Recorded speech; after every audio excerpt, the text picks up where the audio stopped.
Muy buenos días para todos. Sean bienvenidos a una de las actividades del programa de actualización de cirugía pediátrica, de la especialización de cirugía pediátrica de la Universidad del Valle en Cali, Colombia. Agradecerles a todos los que están conectados por asistir y al doctor Julián Fernández, médico gastroenterólogo pediatra, especialista en endoscopia y motilidad gastrointestinal del Hospital Materno Infantil de Tigre, Florencio Escardó, en Argentina. Conocí al doctor Fernández en el Congreso de CIPESUR el año pasado en Uruguay. Dio una conferencia que me pareció muy interesante sobre la neuromodulación sacra y el biofeedback, terrenos del gastroenterólogo principalmente, pero que tiene una aplicación muy importante en los pacientes que operamos, no solamente de malformación anorrectal como lo presenta él allí, sino también con otro tipo de condiciones urológicas como secuelas de mielomeningocele y demás, y me pareció interesante traerlo al escenario virtual de la universidad. Y pues el doctor muy amablemente aceptó la invitación para el día de hoy, y pues por eso lo tenemos acá. Agradecerle, doctor Fernández, haber aceptado la invitación y en Colombia, ya sabiendo que tiene familia en Colombia, bienvenido por acá en Cali. Ojalá lo podamos traer en algún momento, ya no de manera virtual, sino presencial. Siga, doctor. Bueno, muy buenos días a todos. Muchas gracias, Mauricio, por la invitación, también a la organización de la Universidad del Valle. Para mí es un gusto estar con ustedes. El diálogo interdisciplinas para mí es muy enriquecedor y me gustaría que podamos discutir después de la presentación y aclaremos todas las dudas que puedan surgir. Yo creo que siempre lo más rico tiene que ver con este intercambio de experiencias, ¿no? Más allá de la presentación. Como le decía el doctor Mauricio recién, esto es lo que yo presenté en CIPESUR, pero es perfectamente aplicable a otras patologías anorrectales, incluso a pacientes funcionales. Hoy vamos a hablar un poco de neuromodulación sacra y de biofeedback anorrectal, particularmente en el caso de pacientes con malformaciones anorrectales. Cuando uno habla de incontinencia fecal en pacientes con malformaciones anorrectales, sabe que prevalentes lo deben ver ustedes mucho en el consultorio, ¿no? De que llega el niño con incontinencia fecal, con este antecedente de malformación anorrectal, uno sabe a priori, independientemente de los comentarios de los padres y del niño, que ese niño es muy probable que tenga incontinencia fecal. La cuestión es qué tan prevalente es en los pacientes con malformaciones anorrectales. Este estudio me pareció muy importante, es de reciente publicación, es un estudio multicéntrico en diferentes centros especializados de Alemania y con una cohorte muy importante. 509 pacientes con malformaciones anorrectales, donde se estudió esto que les decía, la prevalencia de incontinencia fecal en esta población. Si era una incontinencia fecal parcial, completa, o si había pacientes que podrían tener continencia fecal y no tener estos escapes de materia fecal. Lo que encontraron en estos centros especializados, que a pesar de un tratamiento basal, solamente el 27% de los pacientes presentó continencia completa. Es decir, la gran mayoría eran incontinentes aún en centros especializados. Es un dato no menor, ¿no? Es algo que nos ayuda a tener conceptualmente en la cabeza qué probabilidad de incontinencia fecal va a tener un paciente malformado anorrectal cuando llega al consultorio y uno aún no lo conoce, pero sabe que lo más probable es que lo cuente o no lo cuente, ese paciente tenga escapes de materia fecal. Cuando se estudian los diferentes grupos etarios, se encuentra que en los niños mayores la continencia fecal mejora. Esto tiene que ver con que hay una mejor adherencia, el niño está más maduro y entiende más lo que se le está planteando, y por una cuestión social también se apega mucho mejor al tratamiento. Cuando valoramos esta incontinencia fecal, que ya sabemos que es muy prevalente, y la segunda pregunta que nos hacemos es, ¿esto afecta a su día a día? ¿Afecta a su calidad de vida? En este estudio que se hicieron una serie de preguntas muy importantes, ¿no? ¿Cómo limita esta incontinencia fecal su día a día? Si evita reunirse con amigos, si evita salir de casa, si puede permanecer limpio hasta 4 horas, más de 4 horas, si cuando sale de su casa usa pañal, si evita comer fuera de su casa, si no puede participar de días de campo con sus amigos, campamentos, ir a la piscina, que es lo que uno escucha en el consultorio, ¿no? Que es un niño que prácticamente va a la escuela y de la escuela a su casa y está limitado en todas las actividades de su día a día. Y obviamente lo que se encontró es que sí, que cuando se compara esta cohorte de niños malformados anorrectales con niños sin patología anorrectal, los scores de calidad de vida están severamente afectados con una P estadísticamente significativa. Entonces, con eso sabemos que la incontinencia fecal en esta población es muy frecuente, que afecta notablemente su calidad de vida. Y como gastroenterólogos, nosotros cuando recibimos al paciente con incontinencia fecal y esta patología de malformación anorrectal, lo que tenemos en cuenta en principio es qué tipo de malformación anorrectal tiene. Sabemos que algunas son de mejor pronóstico que otras en cuanto a la posibilidad de continencia. Ese dato a veces está ausente porque muchas veces llegan pacientes derivados y los padres no tienen este dato quirúrgico. El índice sacro, que nos va a decir cómo está ese sacro. Sabemos que si hay un sacro ausente o malformado, hay mayor probabilidad de incontinencia fecal, porque es un remedio de cómo está todo desarrollado a nivel muscular y nervioso, ¿no? Cuando hay mayor alteración del sacro, mayor posibilidad de incontinencia fecal. Pero estos datos son orientativos, no son categóricos, porque muchas veces uno ve que pacientes con malformaciones anorrectales altas mejoran, pueden llegar a una continencia completa, y niños que tienen una malformación anorrectal mucho más simple a veces están incontinentes, ¿no? Pero bueno, estos datos nos orientan. Algo muy importante y que no hay que dejar desapercibido es cómo son las deposiciones efectivas en el inodoro de ese pacientito que recibimos. Si es un niño de hábito estreñido, que defeca duro cada 4 o 5 días y tiene escapes permanentes, entonces en ese caso quizás los escapes tienen que ver con su patología de base y con un escurrimiento, es una pseudo o falsa diarrea porque está impactado. Si por otro lado es un niño con diarrea permanente que no está impactado porque tiene una motilidad colónica alterada, esto no se ve tanto en malformados anorrectales, pero sí se puede ver en pacientes con enfermedad de Hirschsprung. Entonces, en función de eso, uno también va a ir regulando lo que es la alimentación del niño, todo lo que se pueda, en función de la necesidad o no de fibras solubles o insolubles para darle mayor consistencia a las deposiciones, o por otro lado para que sean menos duras y sea menos probable que se estreña. Un dato categórico para los que hacemos motilidad es la manometría anorrectal. Con este método tenemos mucha información para entender qué está pasando en ese niño que nos llega con incontinencia fecal, sea malformado anorrectal, sea mielomeningocelio, sea un paciente funcional. Los datos que vamos a obtener es cómo está la presión de reposo de ese esfínter, es decir, cómo está apretando el niño sin hacer fuerza. Ahora, como todos nosotros, tenemos una presión de reposo que está impidiendo que tengamos escapes de gas o de materia fecal de forma involuntaria.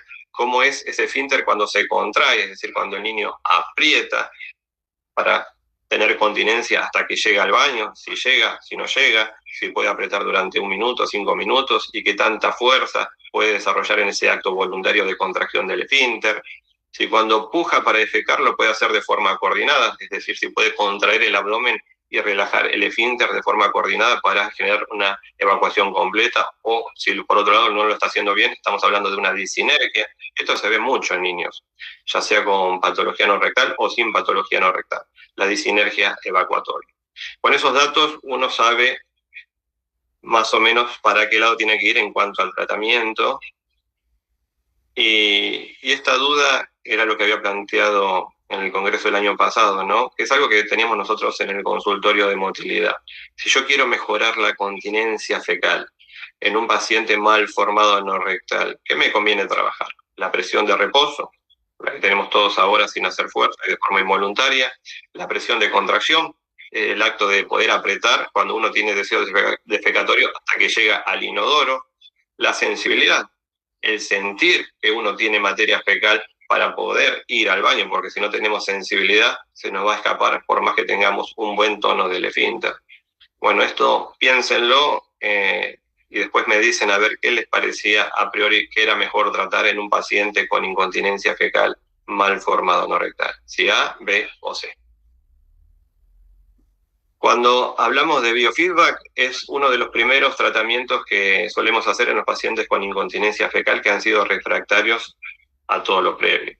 Todo lo previo tiene que ver con laxantes en el caso de que lo requieran, si son niños estreñidos, una alimentación adecuada, los hábitos defecatorios, que son muy importantes. Muchos chicos mejoran con esto, con una alimentación equilibrada y con los hábitos. Los hábitos consisten en decirle a la madre y al niño que tiene que ir todos los días, aunque no tenga deseo defecatorio, y sentarse en el inodoro para tratar de evacuar. Si lo hace después de las comidas, mejor, porque el colon tiene una fuerza propulsiva 3 veces mayor y va a ser más fácil lograr una evacuación completa. Este método consiste en reeducar la defecación de estos niños. Es un método visual y auditivo con un sensor en el esfínter. El niño aprieta y relaja el esfínter de forma coordinada según lo que le indica el operador. El chico suele estar conectado a videojuegos, de esta forma es mucho más entretenido. En este caso, cuando el niño cierra el esfínter, aprieta, lo que está consiguiendo es hacer que la bolita suba por la pendiente, y cuando relaja, esa bolita baja. Esto lo hace de forma coordinada. Lo que es la pendiente se puede regular, se le puede dar mayor amplitud o menos amplitud, y de esta forma regular la dificultad. Entonces, el niño aprieta y relaja según la indicación, y de a poco empieza a mejorar la sensibilidad. Porque uno le dice, bueno, ahora quiero que la bolita esté arriba de la pendiente, ahora en la mitad, ahora abajo. Bueno, ahora apretá fuerte, fuerte, fuerte, fuerte hasta arriba. Mantenerlo de forma sostenida. Y de esa forma uno va entrenando la fuerza de este músculo y la sensibilidad a través del biofeedback. Lo que vimos en el tiempo es que la clave del éxito de este método es la cooperación del paciente. Si el niño hace este método con agrado, lo disfruta, los resultados son totalmente distintos a si va y lo cumple pero no lo está disfrutando. La conexión médico-paciente para tener resultados positivos es clave. Y esto lo hablamos con otros colegas de otros países, de otros centros, y suelen ver lo mismo, ¿no? Quizás van a leer en la bibliografía que en algunos centros no tienen buenos resultados con biofeedback y en otros los resultados son excelentes. Tengan en cuenta que muchas veces la clave del éxito no es tanto el método, sino el vínculo médico-paciente. Para hacer este tratamiento necesitamos que el niño coopere, o sea, tienen que ser niños maduros desde lo neurocognitivo, mayores de 5 o 6 años, no tienen que estar impactados de materia fecal, y se suele indicar en pacientes que han sido refractarios a tratamientos previos con incontinencia fecal. ¿Qué vamos a conseguir con este método? Mejorar lo que es el tono del esfínter, la coordinación de la defecación, la sensibilidad rectal. Y en este estudio lo que se hizo es ver el resultado del biofeedback en pacientes malformados anorrectales, una cohorte de 40 niños, donde se hizo un tratamiento de biofeedback versus un tratamiento conservador. Esto de los hábitos, la alimentación, comparado con el biofeedback más el tratamiento conservador. ¿Qué se encontró?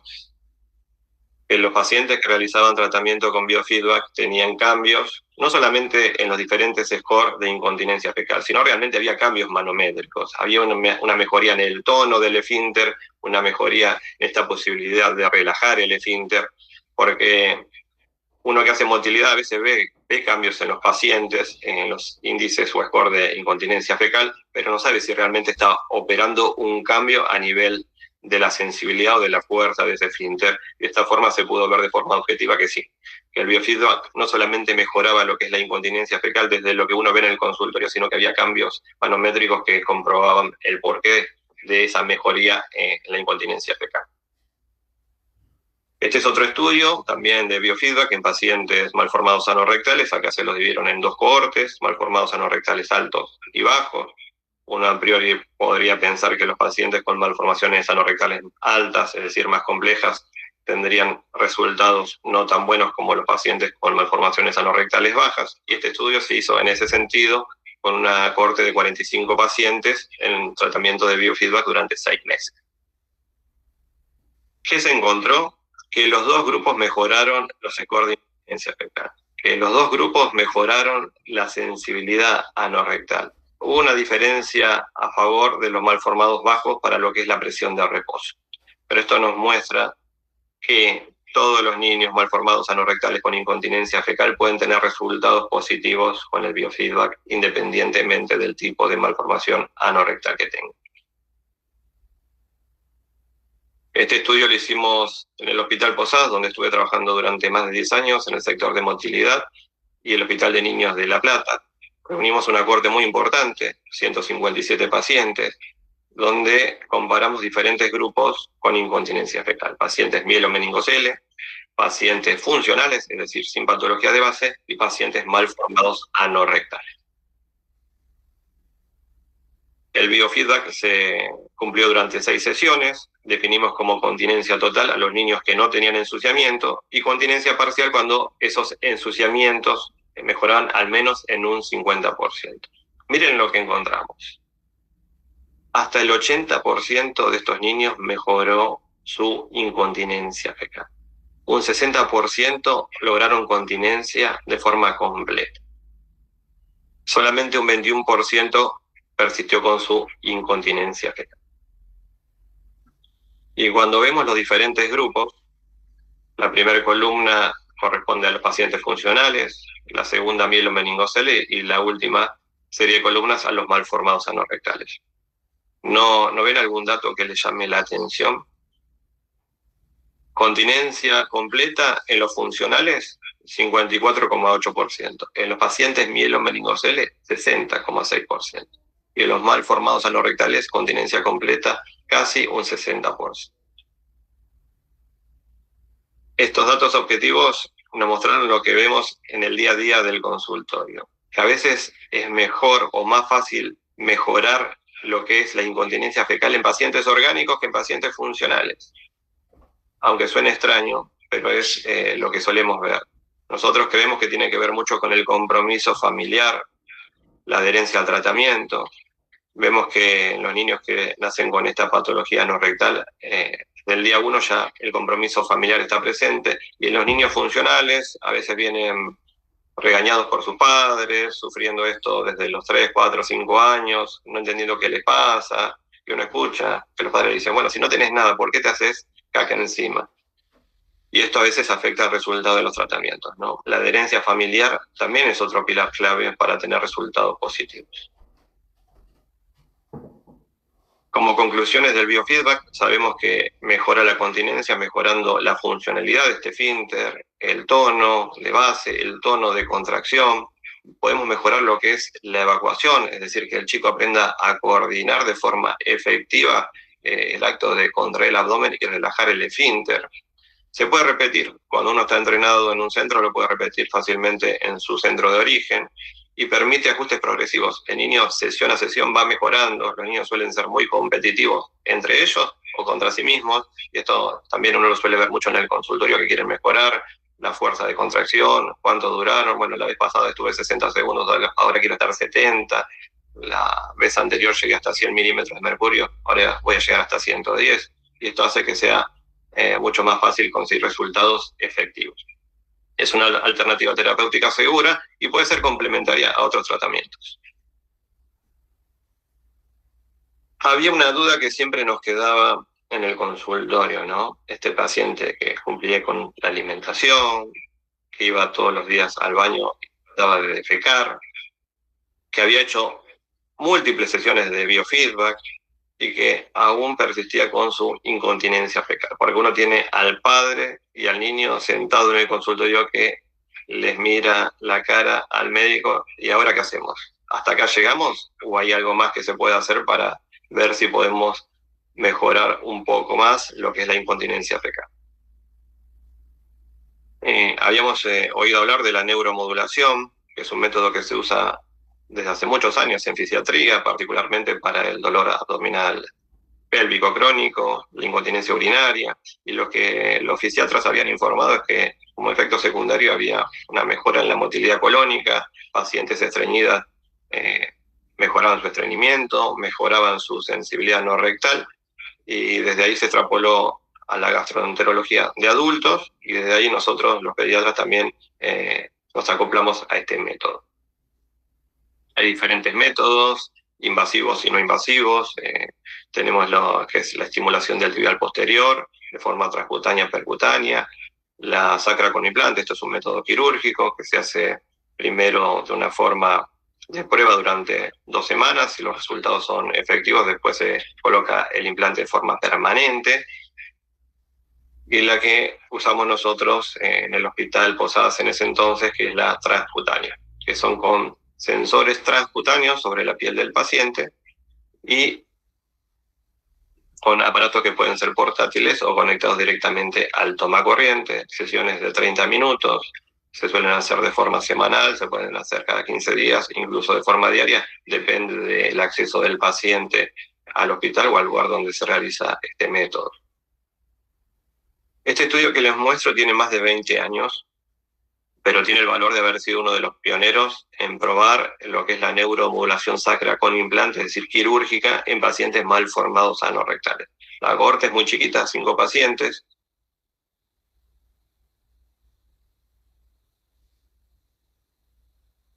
Pero lo que los autores ven con pacientes con mal formación sacra no tenían resultados positivos con este método quirúrgico, es decir, con implante para mejorar su incontinencia fecal.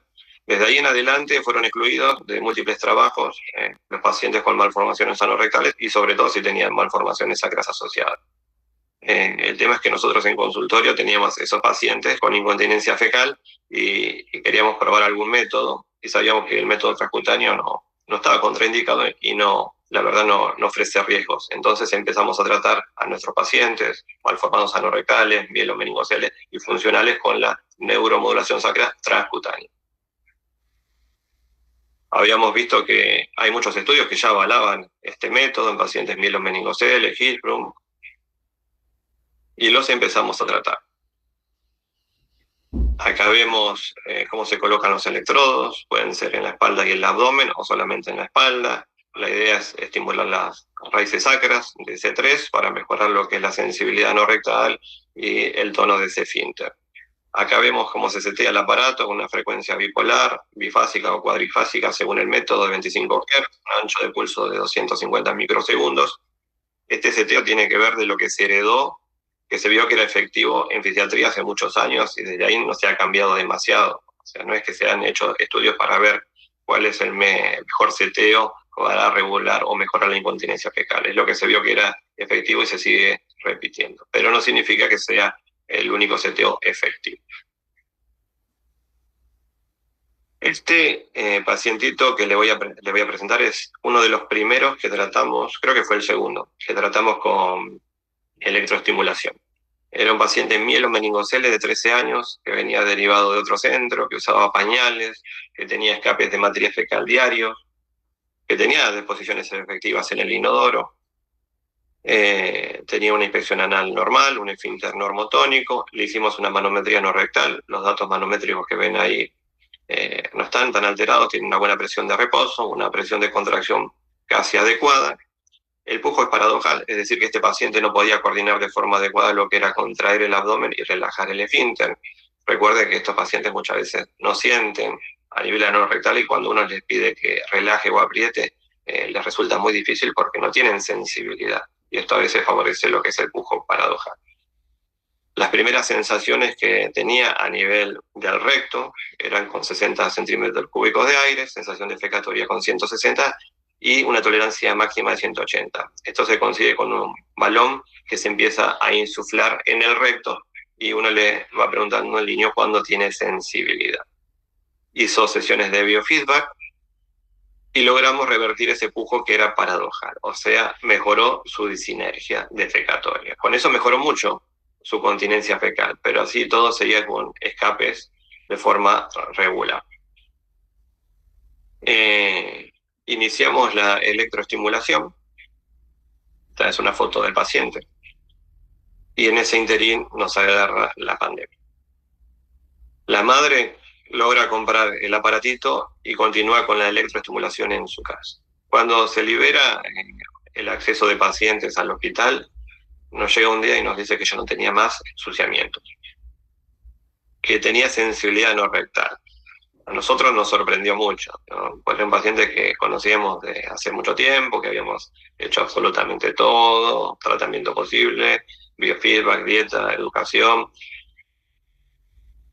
Hicimos una manometría y nos encontramos con lo siguiente. Miren los parámetros de sensibilidad no rectal, cómo cambiaron notablemente. El niño ahora tenía sensibilidad anorrectal con tan solo 10 centímetros cúbicos de aire. O sea que podía discriminar que tenía contenido en la ampolla rectal mucho antes de lo que le pasaba antes de la electroestimulación. Y esto justificaba el por qué mejoró tanto su incontinencia fecal. Y responde un poco, ¿no?, la pregunta que nos hacíamos al principio de cuando uno recibe a un paciente con incontinencia fecal, ¿qué es lo mejor para mejorar su incontinencia fecal? La realidad es que hay que trabajar en todo, ¿no? En el tono de ese esfínter, en cómo se relaja y no descuidar la sensibilidad no rectal. Porque nosotros, antes de la electroestimulación, nos enfocamos mucho en la fuerza, en darle un esfínter más fuerte, más continente, y acá nos dimos cuenta a través de la electroestimulación que la sensibilidad anorrectal también es clave en este asunto de la continencia. Este niño quiso publicar su caso en redes, en las redes del hospital, hizo un video donde comentaba los beneficios de la neuromodulación sacral transcutánea, y desde ahí empezaron a llegar diferentes pacientes mielomeningocele y malformados anorrectales que estaban en sus casas y que pensaban que la incontinencia fecal no tenía una solución efectiva. Los empezamos a tratar y también empezaron a mejorar su incontinencia fecal. El caso de este niño se publicó en el 2024, es de libre acceso. Si quieren lo pueden leer con más detalle ahí. Y marca un punto de inflexión. Y lo que comentaba un poco en el congreso del año pasado es que también es importante difundir los beneficios de diferentes terapéuticas, porque hay padres que se quedaron con lo que le dijo el médico hace 10 años, 5 años, y no sabe que las cosas han cambiado y que hay nuevas opciones terapéuticas que pueden dar resultados realmente muy positivos para que ese niño deje el pañal y mejore su calidad de vida. Exactamente el mecanismo de acción de la electromodulación no se conoce, hay postulados. Lo que sí se sabe es que va a modificar lo que es la sensibilidad anorrectal. Y estos son algunos casos que me gustaría que escuchen de diferentes mamás, de pacientes que han sido tratados en el hospital donde yo trabajaba y hacíamos electroestimulación. Doctor Fernández, tenemos dificultades eso sí está subtitulado porque no transmite el MIT audio.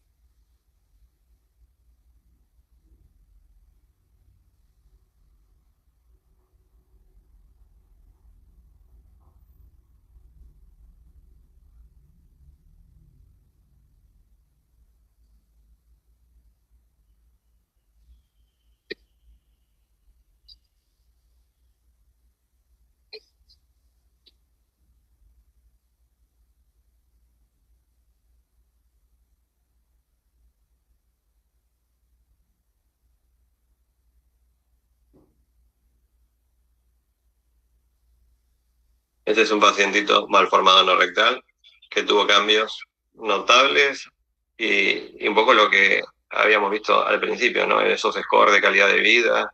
Tenía, estaba muy limitado, no iba a campamentos, no iba a la pileta, de la escuela a su casa, y desde la neuromodulación sacra transcutánea le cambió notablemente la vida. El siguiente niño que vamos a ver es un paciente mielomeningocele que llegó atraído a través de la red desde lo que publicó el niño que les había comentado anteriormente.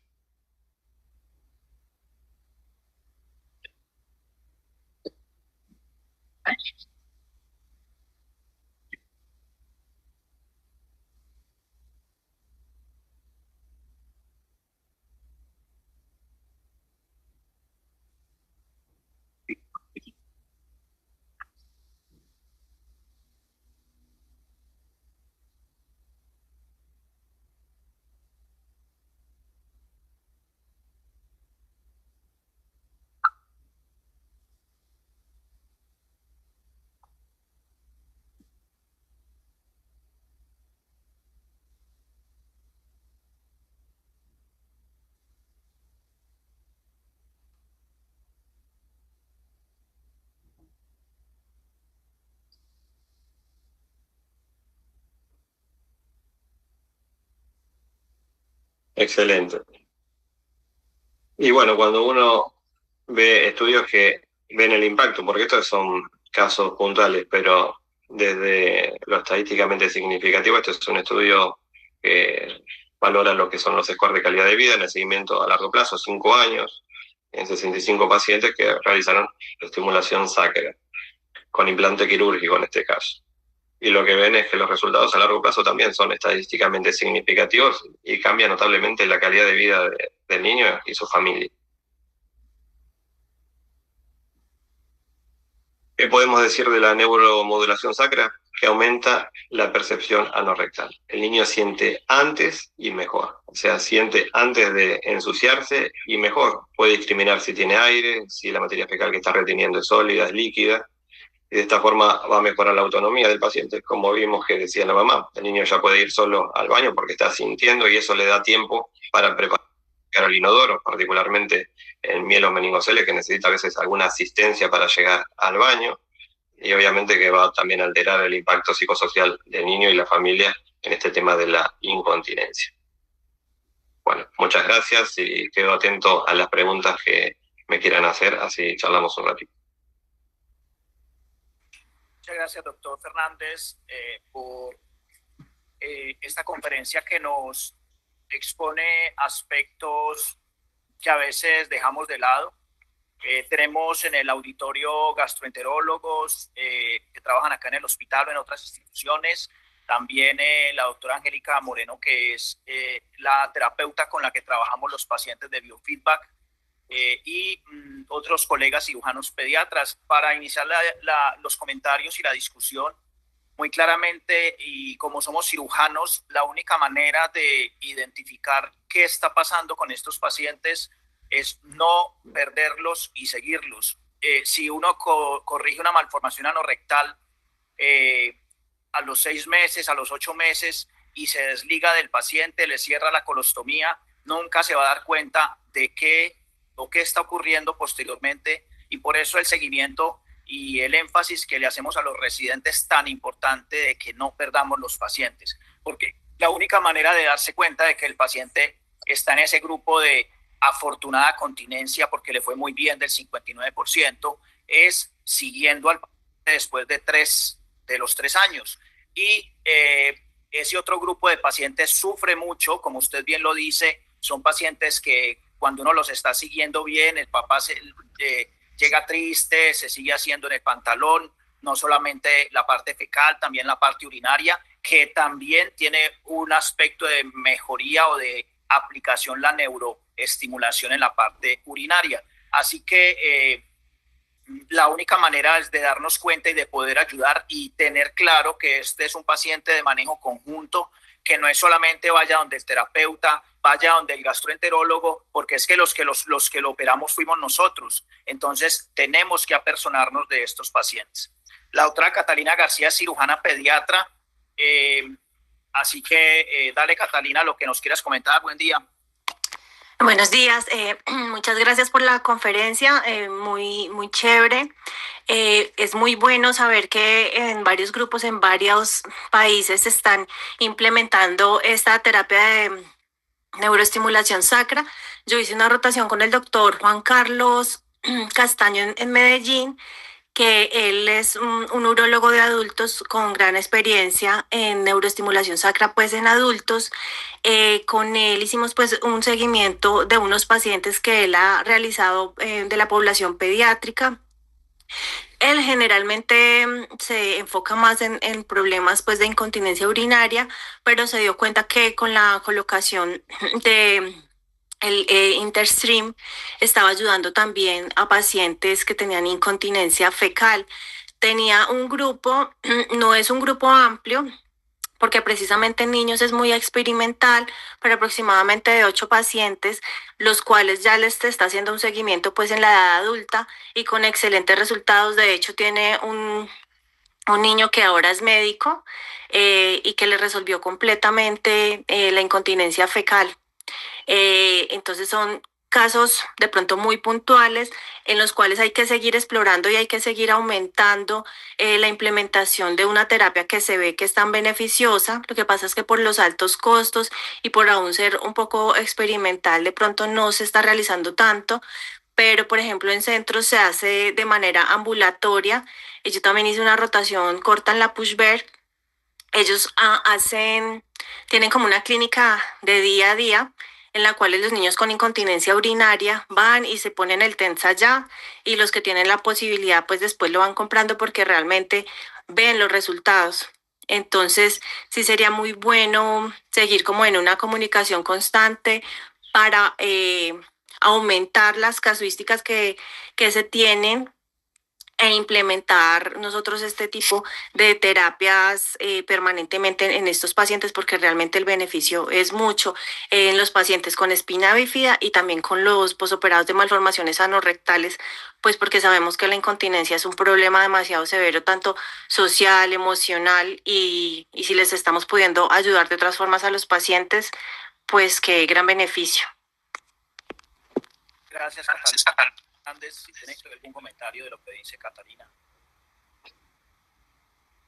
Muy interesante, Catalina, lo que decís es muy cierto, ¿no? No hay que normalizar el ensuciamiento y como decía en la charla hace unos minutos, a veces esto se normaliza por parte de los padres. Bueno, vos vas a usar siempre pañal y nos llegan chicos de 12 años, 13 años que usan pañal y llegaron al hospital por alguna infección y ahí uno les explica que eso se puede mejorar, que pueden lograr independencia y que hay diferentes opciones terapéuticas que no siempre son invasivas y que son bastante accesibles, porque estos aparatos realmente no son muy caros y están disponibles en múltiples centros, los fisiatras lo suelen tener en sus consultorios. Por eso es importante también la difusión de todo esto, ¿no? Para que los pacientes sepan de que hay otras opciones terapéuticas y que realmente no tienen efectos negativos. Personalmente, el primer paciente que conocí con neuroestimulación sacra, pero no transcutánea, sino implantable, lo había tratado el doctor en Medellín, era un niño, pero en realidad muy difícil porque había que ajustarle el equipo, había que mandarlo a Medellín para que le pudieran ir remodulando la terapia. Entonces el implantable en niños realmente es más bien complicado. Y con la doctora Angélica Moreno, que está conectada, la terapeuta de biofeedback de acá del hospital, también tenemos unos casos muy significativos, una niña con varias cirugías por enfermedad de Hirschsprung que tenía una fístula rectovaginal. Se pensaba que por el número de intervenciones cuando nos llegó no se beneficiaría de corregirla, sino de dejarla en colostomía, y empezamos a hacer el trabajo después de la cirugía y la paciente con el biofeedback logró una continencia permanente. Catalina, ¿ibas a decir algo más?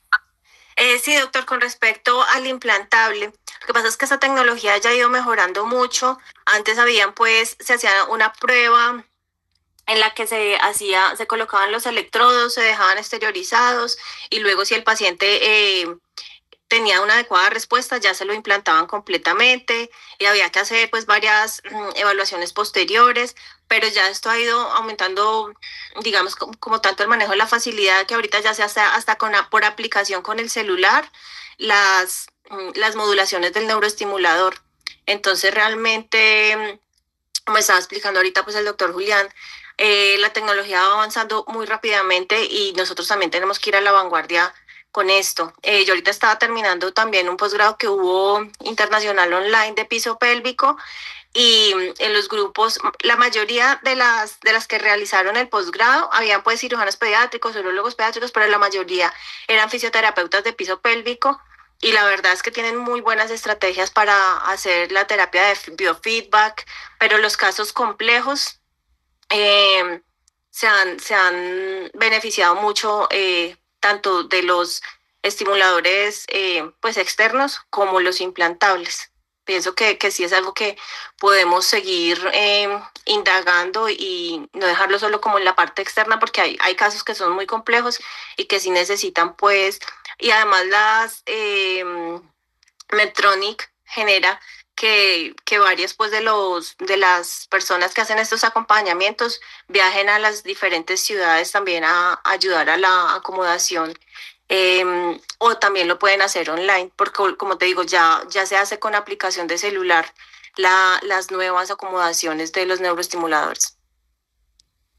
Ya le doy la palabra a doctora Hincapié. De hecho, puede ser un paso, si acaso no una transición, de pronto el tratamiento definitivo antes de uno pensar o en situaciones como el peristil o en enemas anterogrados a través de métodos quirúrgicos como los conductos de Malone. Entonces pueden algunos pacientes beneficiarse o ser una terapia antes de considerar estos otros métodos más invasivos. Doctora Johanna, siga. Bueno, buenos días a todos, doctor Fernández, gracias por la conferencia. Eh, Hay varios puntos que estoy totalmente de acuerdo, ¿cierto? Son técnicas que tenemos que si bien tienen ya tiempo en el mercado, realmente en los últimos años donde han mostrado cómo se han difundido más, hemos utilizado más, no solamente en los pacientes que tienen un trastorno funcional, sino los orgánicos. Y coincido totalmente, de hecho hay varios pacientes mielomeningoceles, inclusive adolescentes, 17, 18 años, que estuvieron toda su vida usando pañales y cuando uno les plantea por la internación por otra causa y les dice que esto puede mejorar porque usa el pañal y dice porque sí, porque tiene mielomeningoceles, o sea, es como ser mielomeningoceles es indicación de tener pañal de por vida. Entonces, cuando uno empieza a interrogar cómo es el hábito, si hay sensibilidad o no, la manometría aquí es fundamental porque nos ayuda si ese paciente tiene sensibilidad o no y dónde podemos trabajar. Entonces, hemos ya tenido varios pacientes mielomeningo adolescentes que después de la manometría, identificando dónde está el problema principal y con biofeedback, los pacientes han mejorado eso, la sensibilidad. Y si uno siente si está ocupado o no, pues le da a él la capacidad de decir, bueno, voy a evacuar más temprano y así puedo estar más limpio durante el día. Y realmente sí les ayuda un montón, le mejora un montón la calidad de vida. Y es cierto esto de que va mejor en los pacientes con alguna organicidad porque para los familiares y para el paciente tener un problema menos, que sería el quitar el pañal, realmente les cambia todo. Y el paciente funcional es como que le cuesta hacer popó, va a pasar, va a crecer, entonces no le dan como tanta importancia y el paciente o el familiar no ve la respuesta enseguida, sabe que son varias terapias, es como tener que hacer un trámite más, hacer la coordinación de ir tantas veces al hospital, entonces por eso es importante cuando lo indiquemos explicarle que el efecto no es inmediato, que tampoco es la única opción de tratamiento, o sea, generalmente nosotros no mandamos terapia de neuromodulación inmediata, o sea, solo biofeedback, solo tibial posterior, siempre esto va combinado con los hábitos, con la alimentación, con evitar el deseo evacuatorio y con muchas veces con medicamentos, pero realmente sí es una estrategia que nos ayuda y como bien mencionaron, hay técnicas que son invasivas, que son las quirúrgicas y otras que son transcutáneas y también tienen una buena eficacia en estos pacientes. Acá lo importante es darlo a conocer, explicarle el beneficio que tiene y que el paciente tenga una buena adherencia, porque si vemos hay guías que dicen, bueno, son después de 10 sesiones, después de 15, pero realmente si el paciente pierde el seguimiento o vive en un lugar lejano y no puede hacer esta terapia, ahí la eficacia cambia. Doctor Fernández, comentarios. Excelente, Joana, muy claro todo lo que dijiste. Y sí, es importante el seguimiento, a veces es necesario, ¿no? Nosotros lo que hacemos es tener el teléfono de los pacientes y cuando no acuden a la consulta preguntar qué pasó. Porque muchas veces se discontinúa el tratamiento y se pierden en otras terapias. Hay pacientes que están haciendo terapias por diferentes razones en diferentes lugares y quizás lo de la materia fecal quedó a un segundo plano y el niño lo sigue sufriendo. Yo creo que si dentro de nuestra base de datos, en la historia clínica, tenemos un teléfono y el día de la consulta no fue, pedirle a la secretaria que se comunique con el paciente y coordinar otro turno. Siempre pensando en el paciente, ¿no? Porque a veces vive con la madre, pero se encarga de las consultas el padre o a la abuelita, y en este interín de qué pasa entre un familiar y el otro, se perdió la consulta con el cirujano o el gastroenterólogo. Sí, otro aspecto es que, como lo comentaba el doctor Fernández, cuando uno sigue los pacientes a 5, 10, 15 años, se va dando cuenta que el paciente por sí solo de alguna manera va saliendo en muchas ocasiones de esta situación de incontinencia. A veces se supone, se explica que es porque gana madurez, pero si le ayudamos con estas otras estrategias, tal vez esos resultados que se dieron a 10 años pueden incluso acortarse y darle mayor posibilidad de independencia, mayor posibilidad de autoestima, que se ve muy afectada por esta condición de la incontinencia si integramos y tenemos en la cabeza estos recursos más tempranamente. Nosotros, Angélica Moreno, si tiene algo que comentar. Hola, buenos días a todos. Muy interesante la conferencia, muchas gracias. Sí, comentarles algo desde nuestra experiencia, como lo comentaba el doctor Figueroa ya. digamos, aquí en el hospital tenemos un protocolo más combinado, así como usted lo explicaba, no solamente nos quedamos con el biofeedback o con la electroestimulación, sino que combinamos todo el método entre el entrenamiento comportamental, tanto al chiqui como a los familiares, porque es un trabajo en conjunto y es algo en lo que, digamos que la primera sesión es netamente de educación, educando tanto a los papás como al niño de que va a ser un proceso, que es un proceso largo y que es un proceso en el que necesitamos colaboración, tanto de ellos como nosotros, que no es solamente de un lado que se va a trabajar. También trabajamos la neuromodulación sacra con electrodos de superficie y la del tibial posterior, digamos que los combinamos, no nos quedamos solo con una, sino que los combinamos en 3 sesiones y también con el biofeedback de electromiografía. Con los chiquis, pues digamos, tratamos de ir manejándolos también como ganarnos a los chiquis primero. Entonces, trabajo con electrodos de superficie primero, no voy de una vez a ser invasiva, con la corriente también soy muy cautelosa porque muchos llegan con miedo por todo lo que ellos han pasado. Entonces, son niños que han pasado muchísimas hospitalizaciones, muchas cosas invasivas, entonces primero hay que ganarse la confianza de ellos y asimismo va el protocolo, empezando desde lo más externo a lo más interno y hemos tenido resultados muy buenos. El que comentaba el doctor Figueroa, que es el de una chiqui de muchas intervenciones y que se logró una continencia, la niña ahora es continente, tengo contacto con los papis todavía y ha estado muy bien. Y de hecho hace poco presentamos en un congreso de fisiatría un trabajo acerca de la terapia de piso pélvico en un niño con estreñimiento, pero manejado con el protocolo combinado entre la electroestimulación sacra tibial y el biofeedback. Entonces, el error en el que están los terapeutas es que no publicamos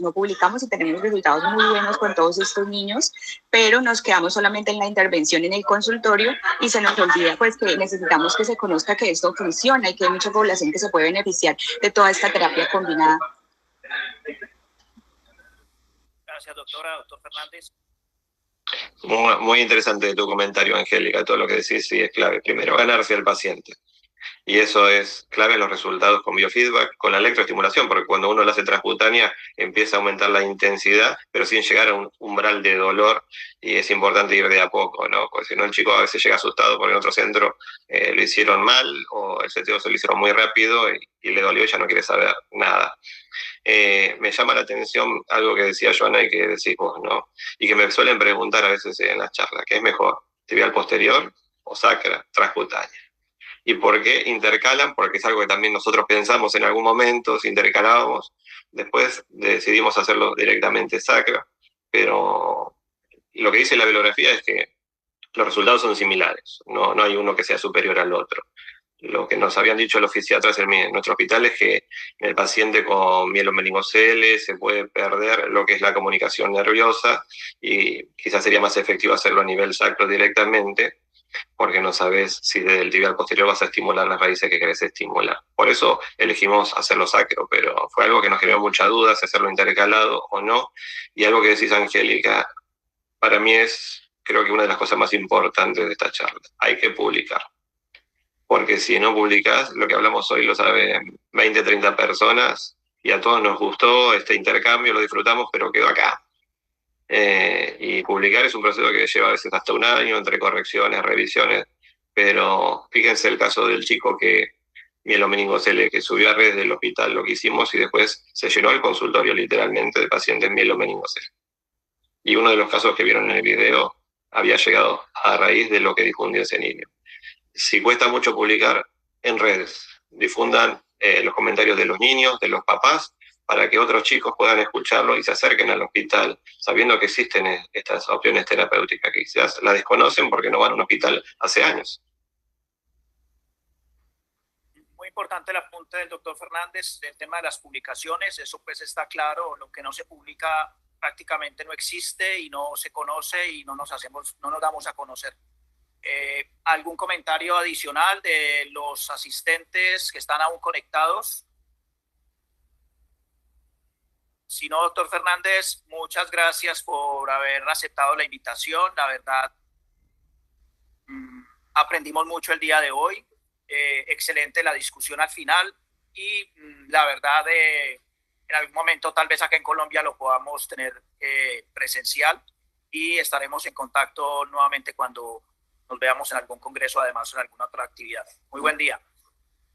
Bueno, muchas gracias a todos por conectarse hoy. Sé que es muy temprano para ustedes.